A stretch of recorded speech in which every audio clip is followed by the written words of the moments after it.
ઓમ નમઃ શિવાય. અધ્યાય 55. બાણાસુરની ભુજાઓનું છેદન. વ્યાસજીએ સનતકુમારને પૂછ્યું, હે મુનિ શ્રેષ્ઠ, આ પછી શું થયું? તથા શિવજીના જુબકાષ્ઠ વડે મોહિત થયા પછી પરમ દૈત્ય બાણાસુરે શું કર્યું? ત્યારે સનતકુમાર કહેવા લાગ્યા, જ્યારે પુત્રો અને ગણો સહિત શિવ સંગ્રામ ભૂમિમાં સૂઈ ગયા, ત્યારે દૈત્યરાજ બાણાસુર શ્રીકૃષ્ણની સાથે યુદ્ધ કરવા લાગ્યા. હવે શિવનું બળ પ્રાપ્ત કરીને શ્રીકૃષ્ણ બાણાસુરને તૃણ સમજવા લાગ્યા. પોતાનું સારંગ ધનુષ્ય ઉપાડી તેના ઉપર ઘોર બાણની વર્ષા કરવા લાગ્યા, પરંતુ બાણાસુર પણ એના બાણોને પોતાના ઉપર આવવા દેતો ન હતો. વચમાંથી જ તેમને કાપી નાખતો હતો. પોતાની ચારે બાજુએ રહેલા શત્રુઓ એણે પૂરા કર્યા. બધા યાદવો શ્રીકૃષ્ણને યાદ કરવા લાગ્યા, મૂર્છિત થવા લાગ્યા. દ્વારકાધીશે આ જોયું. તેનામાં ક્રોધ સમાયો નહીં. પછી શિવનું સ્મરણ કરતા પોતાના પ્રચંડ બાણો ચલાવીને એના રથ, ઘોડા તથા ધનુષ્ય બાણનો છેદ ઉડાવી દીધો. પૃથ્વી ઉપર તે પડી ગયા. એણે ગદાથી શ્રીકૃષ્ણના ઉપર પ્રહાર કર્યો. તે નીચે પડી ગયા. પરંતુ શીઘ્ર જ ઉઠીને શિવજીથી બળ મેળવી બાણાસુરની સાથે ઘણા સમય સુધી યુદ્ધ કરીને ભુજાઓને કાપી નાખી. ત્યારે માત્ર 4 ભુજાઓ રહી ગઈ. શિવે કૃષ્ણને બાણાસુરની મિત્રતા કરાવી દીધી. બાણાસુર શ્રીકૃષ્ણને પોતાના અંતઃપુરમાં લઈ ગયા. ત્યાં પોતાની કન્યાને અનિરુદ્ધને આપી રત્ન વગેરે સાથે શ્રીકૃષ્ણનું સ્વાગત કર્યું. શ્રીકૃષ્ણ પોતાની પુત્ર વધુ અને પૌત્રને સાથે લઈને કુટુંબ સહિત દ્વારકામાં અનેક ઉત્સવ કર્યા. અધ્યાય 56. બાણાસુરને ગણાધિપતિ પ્રાપ્તિ. સનતકુમાર બોલ્યા, આ પછીથી પોતાના અજ્ઞાનને જાણીને બાણાસુર અત્યંત દુઃખી થયા. તે શિવજીના સ્થાનમાં જઈને અનેક સ્તોત્રો દ્વારા ઓમકારથી નમસ્કાર કરતા યથોચિત હસ્તપદ ન્યાસયુક્ત તાંડવ નૃત્યો કરવા લાગ્યા. અનેક પ્રકારના નૃત્યો થયા. પોતાના શરીરની રક્તધારાઓથી ત્યાંની ભૂમિને સિંચી. આ રીતે એમણે શિવજીને પ્રસન્ન કર્યા. શિવે વરદાન માંગવા કહ્યું. એણે ક્ષોણિતપુરમાં ઉષાપુત્રનું રાજ્ય માંગ્યું. જ્ઞાનીઓ તથા દેવો સાથે વિષ્ણુ સાથે નિર્વેરતા તેમજ રજોગુણ તથા તમોગુણથી યુક્ત દુષ્ટ દૈત્યોનો વિનાશ માગ્યો. શિવભક્તોમાં સ્નેહ અને સર્વ પ્રાણી માત્રમાં દયા માગતા શિવને પ્રણામ કર્યા અને સ્તુતિ કરી. બાણાસુરે કહ્યું, હે દેવોના દેવ મહાદેવજી, આપ બ્રહ્મા પરમાત્મા સર્વવ્યાપી અખિલેશ્વર સર્વમાં વ્યાપ્ત છો તેમજ સર્વથી પર છો. હે પ્રભુ, આપે મારા ઉપર આ ઘણી જ મોટી કૃપા કરી છે, જેનાથી મારો ગર્વ નાશ થશે. બાણાસુરે આમ સ્તુતિ કરીને મૌન થઈ ગયો. શિવે પ્રસન્ન થઈને બધા જ વરદાન તેને આપ્યા. શિવના પ્રસાદથી બાણાસુરે મહાકાલ તત્વ પ્રાપ્ત કરી ઘણી જ પ્રસન્નતા પ્રાપ્ત કરી. અધ્યાય 57. ગજાસુર વધ. સનતકુમાર બોલ્યા, હે વ્યાસ, હવે શિવના તે ચરિત્રને સાંભળો જેમાં તેમણે દાનવેન્દ્ર ગજાસુરને ત્રિશૂળથી મારી નાખ્યો હતો. વ્યાસજી બોલ્યા, જ્યારે મહિષાસુરનો પુત્ર ગજાસુર ઉગ્ર તપસ્યા કરીને બ્રહ્માની પાસેથી વરદાન પ્રાપ્ત કરીને પોતાના સ્થાને આવ્યો, તો તેણે સર્વ દિશાએ 3 લોક સહિત દેવતા, અસુરો, મનુષ્યો અને ઇન્દ્રાદિક સહિત સર્વ ગંધર્વોને જીતી લીધા. તેમના તેજનું હરણ કરી લીધું. એણે દેવતાઓને પોતાના ચરણોમાં નીચે નમાવી તરણું લેવડાવ્યું.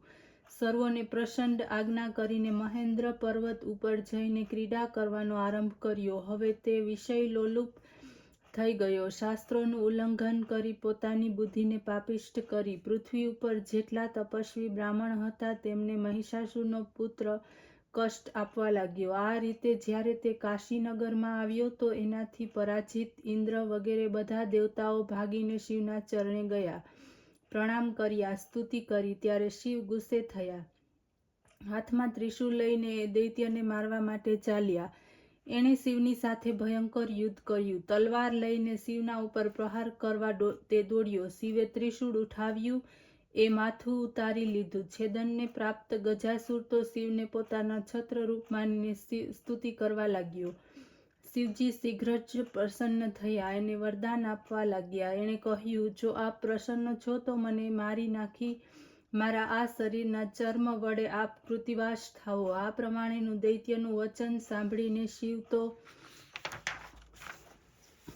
અત્યંત પ્રસન્ન થયા. તેઓ ગજાસુરને કહેવા લાગ્યા, તારું શરીર પવિત્ર જ્યોતિર્લિંગ રૂપે થશે, તે મહાપાપનો નાશ કરશે, તેમજ સમસ્ત પાર્થિવ લિંગોમાં શિરોભૂત મુક્તિ આપનારું તે બનશે. આમ કહીને દિગંબર દેવોના સ્વામીએ ગજાસુરનો વિસ્તૃત ચર્મને ગ્રહણ કરીને પોતાની કટી પર વીંટાવ્યું અને મુક્તિદાયક જ્યોતિર્લિંગ સ્વરૂપે કૃતિવાસેશ્વર થયા. અધ્યાય 58 નિર્હાદ વધ. સનતકુમાર બોલ્યા કે હે વ્યાસ, હવે દુદુંભી નિહાળનું ચરિત્ર કહું છું, જેનો મહાદેવે વધ કર્યો હતો. જ્યારે વિષ્ણુ દ્વારા દિતિનો મહાબલી પુત્ર હિરણ્યાક્ષ દૈત્ય મરાયો, તેથી દિતિને ઘણું જ દુઃખ થયું.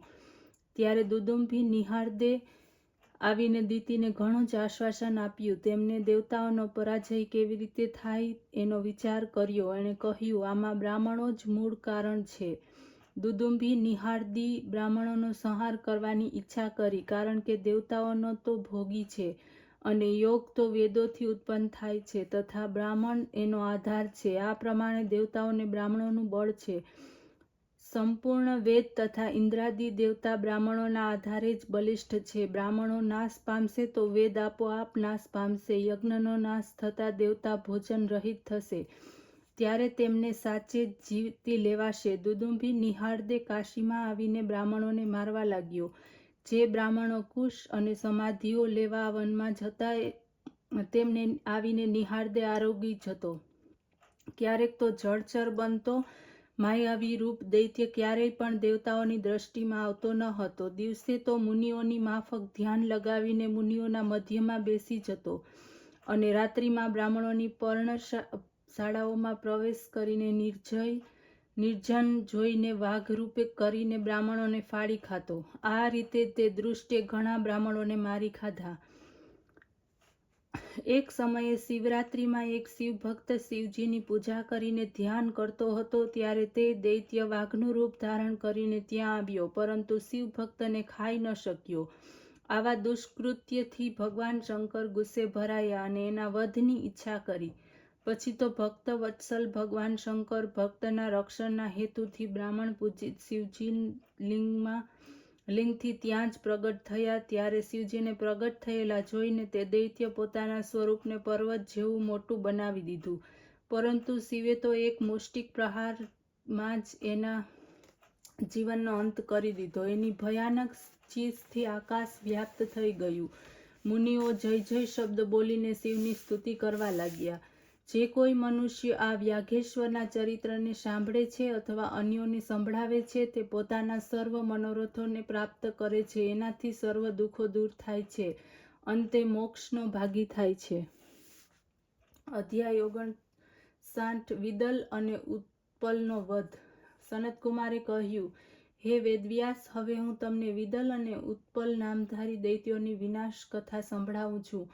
આ બંને દૈત્યોએ તપ કર્યું, કોઈના પણ હાથથી નહીં મરું તેવા વરદાન પ્રાપ્ત કર્યા.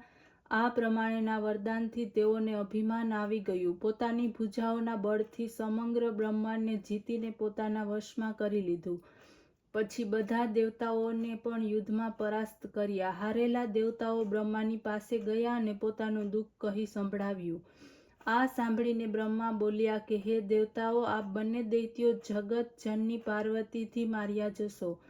આ પ્રમાણે સાંભળીને દેવતા શિવ શિવ કહેતા પોતાના લોકમાં ચાલ્યા ગયા. એક દિવસ નારદજી એ દૈત્યોની પાસે પહોંચ્યા અને પાર્વતીની પ્રશંસા કરી. આ રૂપની પ્રશંસા સાંભળીને બંને દૈત્યો કામદેવથી પીડાવા લાગ્યા. પાર્વતીના હરણની તેમણે ઈચ્છા કરી, તે માટે પ્રયત્નશીલ બન્યા. એક સમયની વાત છે, જ્યારે ભગવાન શિવ વિહાર કરતા હતા અને પાર્વતી પોતાની સખીઓની સાથે કુંદુક ક્રીડા કરતા હતા. તે સમયે આ બંને દૈત્યો એ માયાવી રૂપ ધારણ કરી આકાશથી નીચે ઉતર્યા. સંચલતાથી સાથે કટાક્ષ કરતા તે પાર્વતીને જોવા લાગ્યા.